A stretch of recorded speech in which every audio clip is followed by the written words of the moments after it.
Hi everyone, this is Daryl, and I'm doing a quick recap of our July group support meeting that we had the other night. As usual, we start out with a little funny, always a good way to start out like that. But we welcome the group, and a couple of topics that we went through, some clinic housekeeping, shared some information, the latest GLP-1 news, and I'll provide links to that since we handed out actual printouts of that. Then we talked about stalls and some weight loss during the summer, and then we had a really, really good open discussion.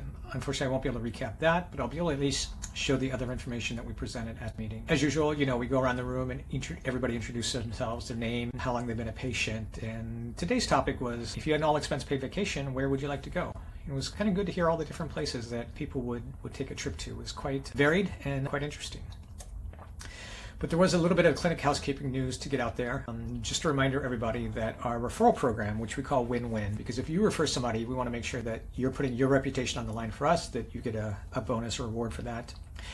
And for the person who starts, they also get a bonus. That we've changed that from being $100 each to being $50 each. And when we first opened the clinic, getting some of those initial referrals were really critical, but kind of in the long run, they were costing us $200 per person, and it was really actually hurting the bottom line. So we've switched that to $50. Still think that's a pretty generous recommendation reward. Both sides get $50. Second thing we called out is Washington State and 5 other states have made a medicine best use by date change, that they no longer allow medication to be prescribed for over 90 days. And so the 30-week BioBoost, while it is still available in 54 other states, unfortunately in Washington State, the 30-week is no longer available because that is greater than 90 days. Our 10-week supply is still available, but we will not be able to order any more 30-week BioBoost from the pharmacy. And the last thing that we called out is we are still looking to get people who are willing to share their starting photo. If we didn't get one here in the clinic, if you have one before you start it of your own, and their current progress photo or their at goal weight photo with us, and allow us to share it on our wall of transformation, we would be happy to provide you a 10-week supply of BioBoost for free. That's normally $114, and so if you're willing to let us put your picture up, or even your body scan results up, so that we can share that with patients who come in, and even prospective patients, it helps us out, and as a reward, we'd like to help you out as well. Next thing we went over is welcome one of our new medical assistants, Ellie.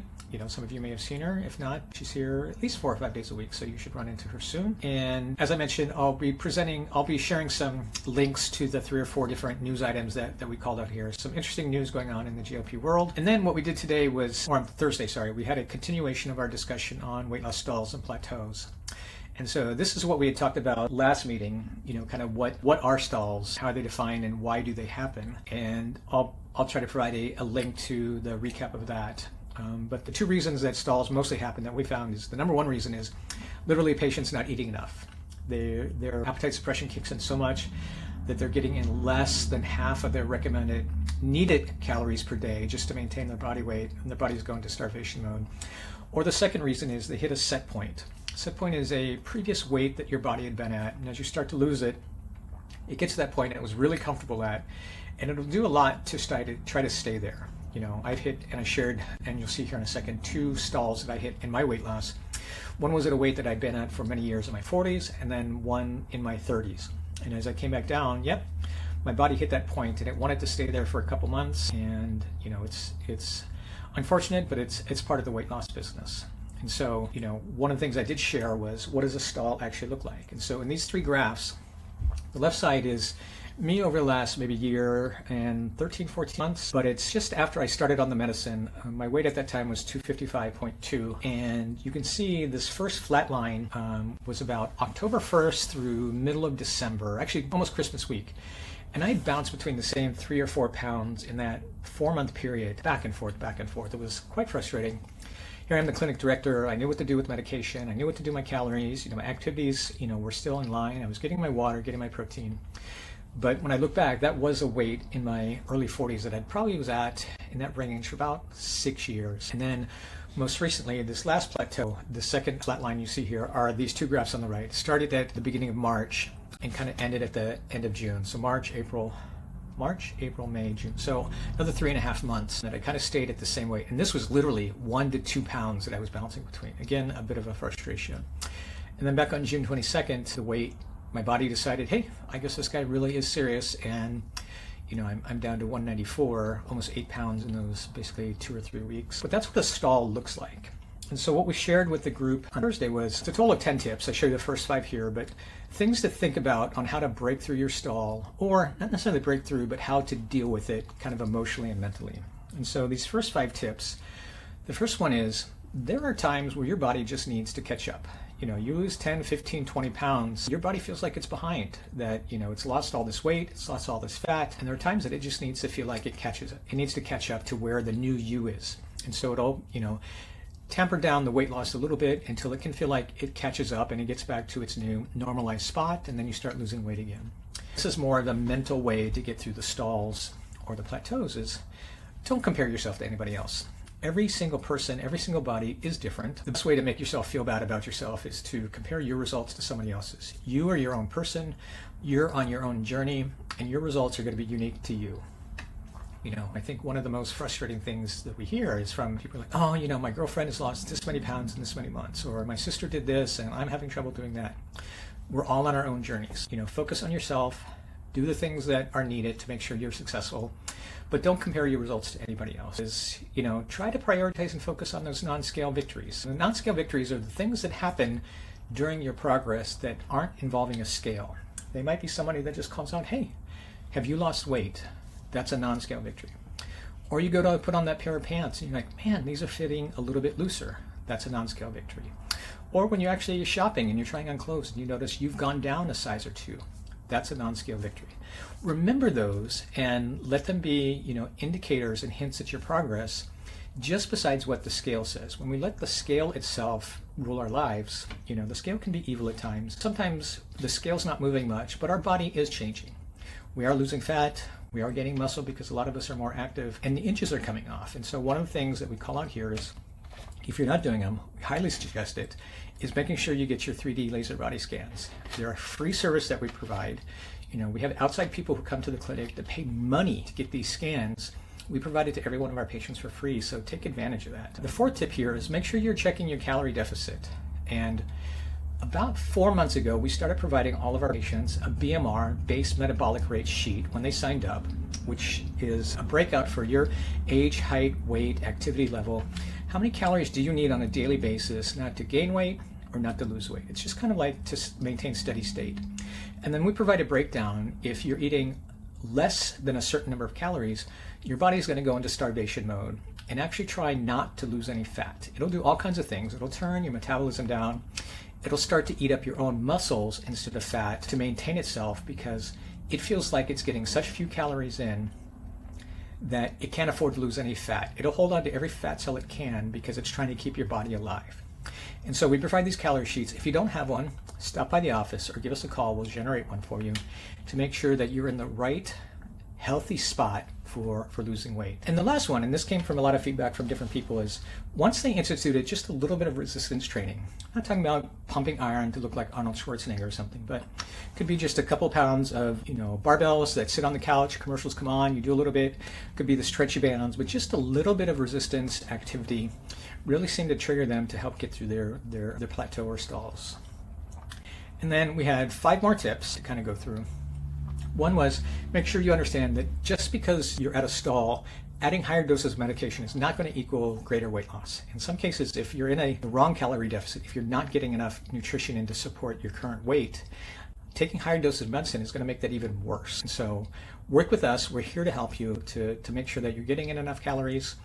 And if it's time to move your medication up, we're more than happy to, but just don't think that more medication is always going to be the simple answer. The other thing to remember is vacations can cause inflammation. Whether you're on an airplane trip, what you're eating, maybe it's a little bit more salty food, doing some different activities that you're normally doing, but vacations can cause inflammation. People tend to hang on to a little bit more water weight, and so just be aware of that, especially now in the summertime. The third thing is, and this goes back to emotional, mental thing, is just be kind to yourself. We're all on this journey. This is a path that you're on to try to get yourself healthier. You're making progress. For most of us, we realize even when we're hitting a plateau, we're not gaining weight, but we're just not losing it as fast as we'd like. But recognize that you have made progress. You're continuing to make progress. It's not a straight line from here to there. There's going to be some variation in between the way, and give yourself just a little bit of grace. The fourth thing here is, lean on the GLP-1 community. There is a wealth of online places Facebook, on different places, and I'll provide a link here at the end of the video as well of places that I go to that I would recommend. The only one I kind of don't recommend is TikTok. I've seen a little bit too much sponsored content, influencers that get paid by certain companies to say things. They disagree with both our own observations and what Dr. Vichich recommends. And so we just recommend that, listen to some of the online places, but TikTok might not be the best one. And the last thing I'll call out is just remember, it's a journey. It's not going to happen overnight. Most of us didn't gain the weight overnight, and we're not going to lose it overnight. And so everybody's on their own path. Everybody's on their own schedule. Be kind to yourself. Give yourself some grace. If you hit one of these plateaus, for some people it only takes a couple weeks. In my cases, I had 2 that lasted a couple months, but I did get through them. Those were weights that I'd previously been at different points in my life, and I continue to have success on the medications. Hopefully you will too. Next thing that we went through was kind of the 5 signs that you may be under eating. And so this is the number one problem we have with patients after about 620, 630 patients now that have been through the clinic. Not eating enough is clearly our number one problem. And so, if you find yourself having a bit of brain fog, that's definitely can be caused by under eating. Your brain needs nutrients. It needs calories to function itself. And if it's not getting enough, it might not be able to think as clearly as it normally does. Mood swings can be a result of not eating enough as well. Not only does it affect your overall well-being, but those mood swings kick in. I know we all get mood swings for other reasons, but this is also one of those indicators. This is one that's pretty consistent. If you're feeling cold all the time, especially when it's hot out, or especially when everybody else is, getting down to shorts and t-shirts, and you're feeling like you need to bundle up and put a blanket around you, that might definitely be an instance where you're not getting enough calories and you're under eating. And the last one is if you definitely have that low energy dizziness feeling. These are signs that your body, again, is not getting enough calories to support itself. And when you look at these and you check off 2, 3, 4 of them, it might be a very big indicator that you're not getting enough calories. And we should double check your BMR chart and make sure you are getting enough so that your body is getting enough to not have any of these issues, but also getting enough that it feels like it's in a safe space to start releasing some more of that fat. And we do want you to release that. Bradley, he's our digital marketing player, and he's going through to get his certification in nutrition. Last month, he put a really great set of slides together about the mental aspects of losing weight. Today, he put some together around summertime and how summer can affect weight loss. And so I thought I'd go through these real quick now for him. The kind of question is, can summer help our weight loss? And there's questions that come out of it. Does more sunlight help? Is alcohol going to affect our weight loss? Are there something unique about summer activities? And this last one, should I be prescribed a vacation? And, quick hint, the answer there is yes. But, does sunshine, especially the vitamin D, help in our weight loss? Well, there's a recent review that found people that were deficient in vitamin D, 35% of them more prevalent in obese people, and 65% in obese people over 60 were deficient in vitamin D. So there's definitely a link there. Can, fixing your vitamin D deficiency, getting enough vitamin D kind of help your weight loss, especially with semaglutide or tirzepatide? And the answers are yes. They did a deep study, and they found that people that were able to get the vitamin D supplements and get 100% of what they needed, at the end of the study, it went several months, they had lost around 7 pounds more than the people that were not getting the supplement. So that definitely does affect weight loss. And so we really encourage people to make sure you get your son to help you increase your weight loss. And the next slide, does alcohol affect weight loss? Well, of course it does. But, anything that's good, needs to come in moderation. And so if you are going to drink, a couple recommendations we have here, in the wine world, maybe a red Pinot Noir, might be more helpful than, say, a more sweet, sugar-rich Chardonnay or one of those like that. There's a lot of antioxidants in the red wines. If you want to drink a tequila, make sure it's 100% blue agave, lower in sugar and carbs. There's some probiotics that built in that help the digestion. If you're going to drink a rum, try to drink a dark rum. It's got more antioxidants than the light rums. Is drinking going to impair your weight loss? Yes. But again, take it in moderation and you should be fine. When you are eating not so healthy, no one really says much about, eating McDonald's versus drinking. But, in relative terms, people are 64 to 1 more likely to have problems with their eating style than with their drinking style. So, which, kind of means you're more likely to die from bad burger choices than you are drinking choices. Again, keep it in moderation and you should be good. And if you're going to drink some, here are those recommendations that will probably help you out. As far as summer activities go, these results are based on a kind of average 200-pound person, but there are some things that you can do in the summertime that you can't do in other parts of the year. Swimming burns a couple hundred calories an hour. Even floating the river, you're not moving much, but you are burning. Paddleboarding, even kayaking, highly recommended activities. While the kind of gold standard is walking at 4 miles an hour will burn 500 calories, But there is that known part of, if you're walking or jogging especially, there is going to be some impact on your joints that these other activities don't, kind of hit you with. And so when you can in the summertime, try to walk.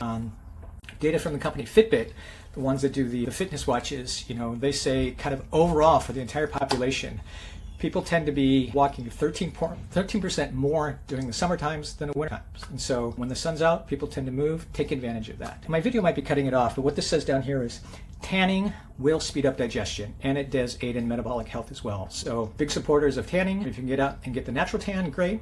If you're doing artificial tanning, that's good as well. It is going to help out your digestion system. So supporters of that.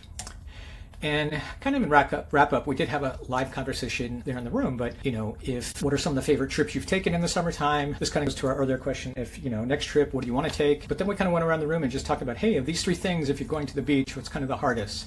And I think between the group of people, it was a bit of a tie between showing up on time and remembering to bring sunscreen. I think here in the Northwest, sunscreen's usually the last thing on our mind. We tend to think about it when we go someplace else, but here locally, we tend not to think about it. And so we oftentimes forget to put that on, and we see people occasionally come into the clinic a little bit pink.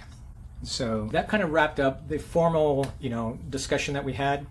Again, I'll share some of these links at the end of the video when we post it, but thanks. If you're able to get to our next group meeting in August, we'd love to have you there, and talk to you soon. Thanks.